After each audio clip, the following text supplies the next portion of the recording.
Don film का एक बड़ा ही मशहूर डायलॉग है कि डॉन का इंतजार तो 11 मुल्कों की पुलिस कर रही है। जब ये फिल्म आई थी तो उस वक्त एक व्यक्ति के जीवन से ये कहानी ली गई थी। जी हां, मैं बात कर रहा हूं चार्ल्स शोबराज की, जिसको बिकनी किलर के नाम से जाना जाता है और पूरी दुनिया में उसे पहचाना जाता है क्योंकि 20 से ज्यादा कत्ल के उस पर आरोप हैं। महिलाओं को अपने प्रेम जाल में फंसाता था, उनका कत्ल कर देता था। जो टूरिस्टर होते थे उन्हें वो जहर दे देता था, उन्हें लूट लेता था। इसीलिए उस पर तकरीबन आधा दर्जन देशों में केस चले, वो जेलों में रहा। और दुनिया की जो सबसे बड़ी जेलें कही जाती है, सुरक्षित जेलें कही जाती है, भारत की तिहाड़ जेल समेत उसने ग्रीस की जेल को भी तोड़ा, तिहाड़ जेल को भी तोड़ा। वो जेलें उसे कभी बांध नहीं रख सकी। आज हम क्राइम का पोस्टमार्टम में चार्ल्स शोबराज की कहानी ले रहे हैं क्योंकि हाल ही में नेपाल की जेल से उसको रिहा किया जाना है। बताया जा रहा है कि 78 साल का चार्ल्स शोबराज अब रिहा हो रहा है और बताया जाता है कि 78 साल की उम्र में 50 से 55 साल उसने जेल में बिताए हैं। कैसे बना वो इतना बड़ा अपराधी, इतना बड़ा क्रिमिनल, इतना बड़ा हत्यारा कि उस पर फिल्म भी बनी है, उस पर किताबें भी लिखी गई है। वो कहानी आज आपको सुनाने वाला हूं ताकि आप सावधान रहे, सुरक्षित रहे। जब सो जाता है सारा शहर तो जागते हैं क्राइम के सौदागर, लेकिन अब चलेगा हंटर, होगा क्राइम का पोस्टमार्टम। देखना ना भूलें खास कार्यक्रम क्राइम का पोस्टमार्टम।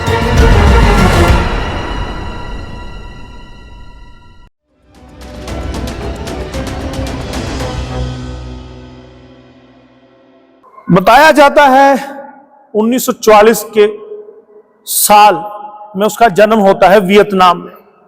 वियतनाम में उसकी जो मां होती है एक भारतीय मूल के व्यक्ति से शादी करती है और बताया तो यहां तक जाता है कि उन्होंने शादी कभी नहीं की, लेकिन उनकी संतान थे चार्ल्स शोबराज।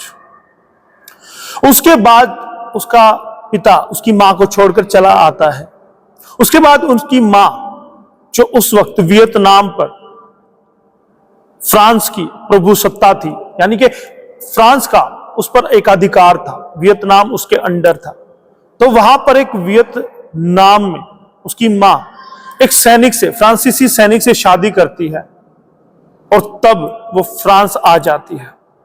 और बताते तो ये भी है कि उसको, चार्ल्स शोबराज को, उसके पिता ने, उसके दूसरे पिता ने अपना नाम दिया, लेकिन बताया जाता है कि बहुत अच्छे संबंध चार्ल्स के अपने पिता से, दूसरे पिता से नहीं रहे।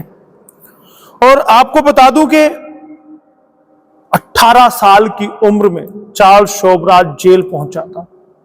एक चोरी के मामले में उसे जेल हुई थी और जेल में बड़े खूंखार अपराधियों से वो डरा सहमा रहता था। फिर कैसे वो डरा सहमा एक छोटा सा अपराधी पूरी दुनिया में मशहूर हुआ। कत्ल जैसे संगीन जुर्म को उसने बड़ी ही आराम से कर दिया।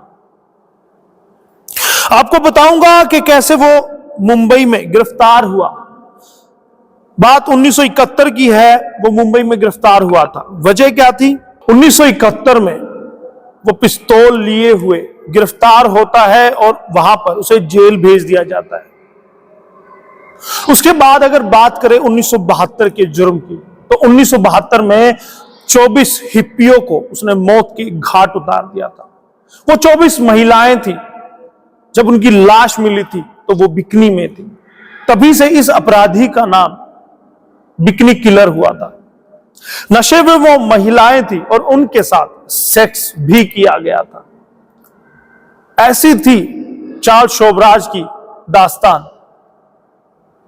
वो हत्यारा था, वो दुर्दांत अपराधी था और कहा जाता है कि हत्या करते हुए तो वो सोचता भी नहीं था। 1976 में कुछ टूरिस्ट आए थे, फ्रांस के कुछ टूरिस्ट भारत आए तो उनकी हत्या का आरोप भी उस पर लगा था और तब उसको जेल हुई थी, वो पकड़ा गया। अगर मैं बात करूं तिहाड़ जेल में उसको 7 साल की सजा हुई थी और तिहाड़ जेल दुनिया की सबसे सुरक्षित जेलों में से एक मानी जाती है और उस जेल को भी वो तोड़ने में कामयाब रहा था। इससे पहले अगर नजर दौड़ाएं तो 1971 में वो ग्रीस की जेल में था, वहां पर भी वो जेल से भाग गया था। उसके बाद 1972 की अगर मैं बात करूं अफगानिस्तान की काबुल की वो जेल में था, वहां पर भी बताया जाता है कि पहरेदार को नशीला पदार्थ खिलाकर वहां से भाग निकला। आप समझ सकते हैं कि कितना शातिर वो अपराधी था। और आपको बता दूं चार्ल्स शोबराज देखने में बहुत हैंडसम था, स्मार्ट था और बहुत सारे देशों की वो भाषा जानता था। वो खुद अपने बारे में कहता था कि एक बार कोई भी इंसान उसके संपर्क में आ जाए, उससे कुछ देर के लिए बात कर ले, उसके बाद वो उसका दीवाना हुआ बिना नहीं रह सकेगा। ऐसा व्यक्तित्व का धनी था। अगर कहें तो उसने एनर्जी को, अपनी ऊर्जा को या अपनी काबिलियत को गलत कामों में लगाया और एक अपराधी बन गया। अगर वो अपनी ताकत का इस्तेमाल, अपनी बुद्धि का इस्तेमाल सही कामों के लिए करता तो शायद उससे शातिर व्यक्ति इस धरती पर नहीं, क्योंकि बहुत सारे लेखकों ने उस पर किताबें लिखी हैं। उन्होंने बताया कि कैसे सुरक्षित माने जाने वाली जेलों को उसने तोड़ा, कैसे वो ठगी करता था, कैसे वो चोरी करता था, कैसे वो हेरा फेरी करता था। और चार्ल्स शोबराज की जिंदगी पर तो रिसर्च भी हुई है, तो आप समझ सकते हैं किस पर्सनैलिटी का, किस शख्सियत का धनी वो व्यक्ति रहा होगा। आज भले ही 78 साल में वो नेपाल की जेल से रिहा होकर फ्रांस जा रहा है, क्योंकि आपको बता दूं वियतनाम में जब उसका जन्म हुआ तो फ्रांस का वहां राज था, तो फ्रांस की नागरिकता उसके पास है। अब वो फ्रांस में ही सेटल होना चाहता है। अब जब उसको नेपाल से फ्रांस भेजा जाएगा 15 दिन में, ये सारी प्रोसेस है वो पूरी करनी होगी वहां की सरकार को, वहां के पुलिस प्रशासन को, अपने चाहने वालों से मिलने के लिए, अपने मित्रों से मिलने के लिए नेपाल में सबसे बड़े होटल में उसने कमरे बुक कराए हैं। और आप सोचते होंगे वो जेल में है, कैसे कराया? अपने साथियों के जरिए उसने ये काम कराया है। और पूरी दुनिया की पुलिस अभी भी सकते में है कि आखिर ये व्यक्ति जब जेल से बाहर आएगा इसके दिमाग में क्या चल रहा होगा, क्योंकि तिहाड़ जेल में जब वो सजा काट रहा था तो तिहाड़ जेल को तोड़ने के लिए उसने प्लान रचा था। उसने कहा कि मैं अपने जन्मदिन पर मिठाई बांटना चाहता हूं। उसने जेलर को कहा कि मिठाई मैं सभी में बंटवाना चाहता हूं। उसने बाजार से मिठाई मंगवाई और सभी को, चाहे वो कैदी थे, चाहे वो पहरेदार थे, चाहे वो जेलर था, सभी को वो मिठाई खिलाई। उसमें नशीला पदार्थ था। जब सब बेहोश हो गए तो वो बड़े आराम से चाबी निकालता है, जेल के दरवाजे खोलता है और वहां से निकलकर रिक्शा लेता है बड़े इत्मीनान से। फिर वो रेलवे स्टेशन जाता है दिल्ली के और वहां से सीधा गोवा के लिए निकल जाता है। और देखिएगा गोवा में जाकर भी उसने अपराध को अंजाम दिया। क्या अपराध उसने गोवा में किया वो मैं बताऊंगा, लेकिन उससे पहले बता दूं कि 20 साल की सजा पाया हत्यारा अगर जेल तोड़कर निकल जाता है तो कहीं ना कहीं सरकार पर, प्रशासन पर, पुलिस महकमे पर उंगलियां उठनी लाजमी थी। और सड़क से लेकर संसद तक उस वक्त यह मामला गूंजा था।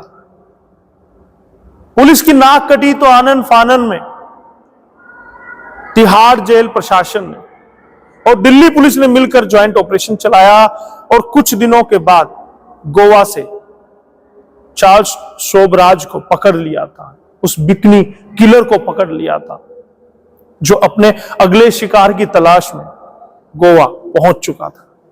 और जो कहानी उस वक्त पुलिस के द्वारा बताई गई कि उसने जेल तोड़कर भागने की साजिश क्यों रची, वो भी बड़ी सनसनीखेज है। बताया जाता है कि थाईलैंड की पुलिस ने उसके खिलाफ वारंट दिया हुआ था और उस वारंट की मियाद 20 साल थी। उसे पता था कि 2 साल के बाद वो दिल्ली तिहाड़ जेल से रिहा होगा तो उसे थाईलैंड को सुपुर्द कर दिया जाएगा। और थाईलैंड का कानून ऐसा है कि जिसमें सजाए मौत उसको होनी थी।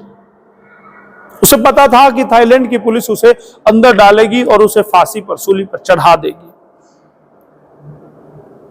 इसीलिए उसने ये पूरी साजिश रची और जेल से भागने की कोशिश की और वो उसमें कामयाब हुआ। जब वो गोवा पहुंचा, गोवा से वो वापस लाया गया, तब इस पूरे मामले का पटाक्षेप होता है। पता चलता है कि जो 20 साल का वारंट था, अगर 11 साल की और उसे सजा मिलती है, वो भारत की जेल में रहता है, तो उस वारंट की मियाद है वो खत्म हो जाएगी और वो मौत की सजा से बच जाएगा। इतना शातिर दिमाग था चार्ल्स शोभराज का। और बताया जाता है तिहाड़ जेल में जब वो था तो किसी से बात नहीं करता था, लाइब्रेरी में अपना वक्त बिताता था। सबको लगता था कि वो शांत है, लेकिन उसके मन में बहुत कुछ चल रहा था। और वो जब भाग गया जेल तोड़कर, क्योंकि अखबारों की सुर्खियां बनी थी ये खबर। और ऐसा नहीं है कि वो सिर्फ हत्यारे के तौर पर जाना जाता है, वो चार्मिंग पर्सनैलिटी के तौर पर जाना जाता है। दुनिया भर की लड़कियां उस पर मरती थी। बहुत सारी लड़कियों ने जेल से भागने में उसकी मदद की है। बहुत सारी लड़कियों ने उस पर अपनी जान छिड़की है। वो अलग बात है कि उसने उन लड़कियों की हत्या की और यहां तक कि भारत की एक लड़की ने भी उससे शादी की थी। 20 साल की वो लड़की उससे शादी करने को बेताब थी। उसने शादी की और उस वक्त चार्ल्स शोभराज की उम्र 64 साल थी। और ग्रीस में एक बार एक नर्स ने जेल से भागने में उसकी मदद की, क्योंकि वो भी चार्ल्स शोभराज की मीठी मीठी बातों में आ गई थी, लच्छेदार बातों में आ गई थी। जैसे कि वो खुद कहता भी था कि जो एक बार उससे मिल लेगा, उसके पास बैठकर बातें कर लेगा, तो वो उसका हुए बिना नहीं रह सकेगा।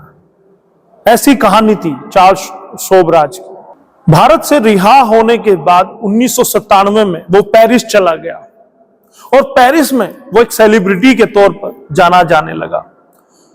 वहां पर उसके जीवन पर एक फिल्म बनाने के लिए प्रोड्यूसर उससे मिला और आपको जानकर हैरानी होगी, उस कातिल का, उस हत्यारे के जीवन पर बनने वाली फिल्म का अधिकार खरीदने के लिए 57 करोड़ रुपए चार्ल्स शोभराज को दिए गए थे।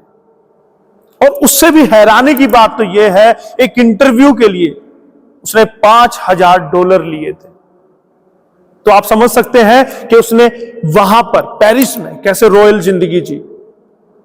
लेकिन कहते हैं कि पापी के पाप फिर से उखड़ आते हैं। 2003 में वो फिर से नेपाल पहुंचा, जहां उसके खिलाफ बहुत सारे मामले हत्या के, बलात्कार के पहले से ही दर्ज थे। 2003 में वो फिर से नेपाल पहुंचता है और नेपाल में जाने के बाद एक बार एक कैसीनो के बाहर उसकी फोटो कहीं छपती है और पुलिस के सामने पहुंचती है। प्रशासन हरकत में आता है, चार्ल्स को ढूंढा जाता है और उसे पकड़ लिया जाता है, क्योंकि पहले से उसके खिलाफ संगीन मामले चल रहे थे। उन मामलों में उसे जेल हो जाती है, जेल के अंदर डाल दिया जाता है। लेकिन इसी के साथ एक नया मामला और जुड़ जाता है, फर्जी पासपोर्ट के जरिए नेपाल में घुसने का। उस मामले में भी उसको सजा होती है। 12 अगस्त 2004 को सुप्रीम कोर्ट ऑफ नेपाल उसे उम्र कैद की सजा देता है, लेकिन 78 साल की उम्र होने के कारण अब उसको रिहा किया गया है। फ्रांस वो जाएगा, लेकिन पूरे दुनिया की पुलिस अब सकते में है, चिंता में है कि अब ये दुर्दांत अपराधी, ये हत्यारा क्या फिर से बिकनी किलर बन जाएगा या फिर वो एक साफ सुथरी जिंदगी जिएगा? ये कहना मुश्किल है, क्योंकि उसका जो इतिहास रहा है, जो उसका बैकग्राउंड रहा है, वो अपराध का रहा है और उम्मीद नहीं की जा सकती कि ऐसा अपराधी अपनी आदत को छोड़ेगा। अब देखना होगा कि फिर से वो उन सुंदर महिलाओं को फांसेगा या वो चोरी करेगा या फिर से वो टूरिस्टों की हत्या करेगा या फिर एक साफ सुथरी जिंदगी जीने के लिए आगे बढ़ेगा। आज का ये एपिसोड क्राइम का पोस्टमार्टम आपको कैसा लगा हमें जरूर बताइएगा, और कौन सी कहानियां हमें बतानी चाहिए क्राइम के पोस्टमार्टम में, वो मार्गदर्शन भी आप हमारा करेंगे तो हमें बड़ा अच्छा लगेगा। और हमारे चैनल भारत आज को आप सब्सक्राइब जरूर कीजिएगा। बहुत बहुत धन्यवाद। क्राइम का पोस्टमार्टम से मैं यशपाल कंचन।